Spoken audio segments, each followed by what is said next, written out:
Wetware Media presents The Physics of Angels, exploring the realm where science and spirit meet. Written by Matthew Fox and Rupert Sheldrake, and narrated by Paul Aulridge.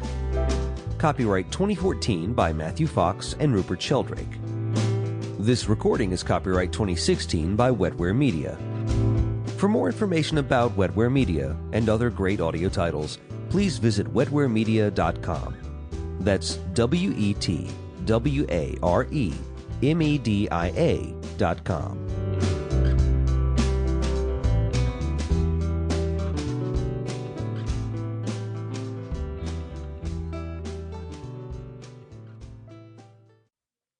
A note to the listener. Hello, this is Paul Aulridge, the narrator of The Physics of Angels. This book is a dialogue between Matthew Fox and Rupert Sheldrake.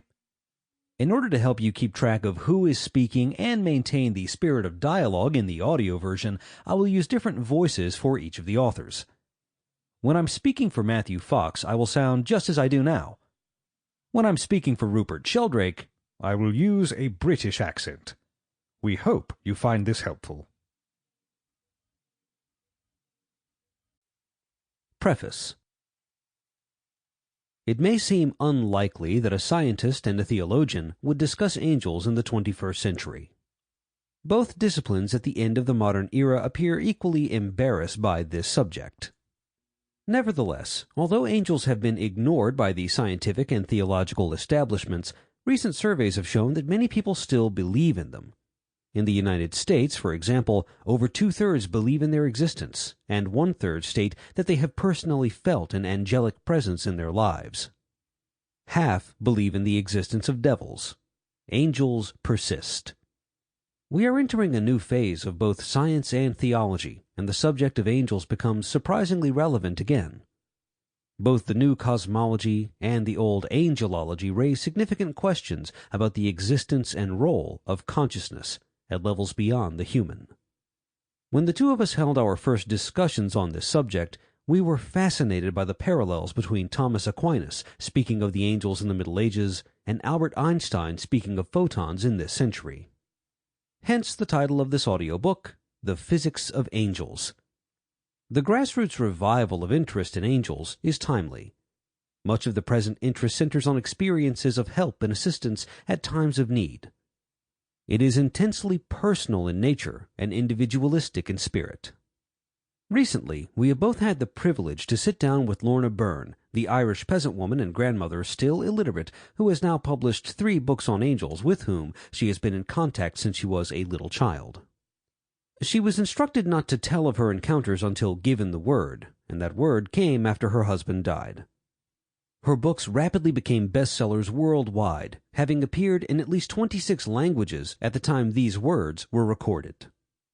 It was clear to us both while speaking with Lorna that she is as authentic as they come, a true sod of the earth of green Ireland, direct and matter-of-fact, joyful and hard-working and generous. But she insists that the angels have some important messages for us today, messages of their disappointment in the paltry advances we have made as a species, and, surprisingly enough, messages about the role America can and needs to play in the world's spiritual awakening, a role based on the fact that, in America, so many religious traditions have gathered and interfaith practice is most developed. In her most recent book, A Message of Hope from the Angels, Lorna emphasizes how we all have a part to play in the spiritual evolution of humanity. Lorna prefers being interviewed in interfaith events rather than giving public lectures. One such event occurred in New York City at St. Bartholomew's Episcopal Church when Black Baptists, Jews, Buddhists, Hindus, Christians, and Muslims gathered for her public interview. Also present at the event in New York, she tells us, were angels who packed the chapel, and she reports that there was great joy and celebration among them at this wonderful gathering of different faiths. The angels were as pleased as she was, because people had come not to convert each other, but with open hearts in order to listen, to pray, and to celebrate, and not to justify their own religion, or to claim that it was superior. Lorna's descriptions of angels as balls of fire parallel some of Hildegard of Bingen's Sample complete. Ready to continue?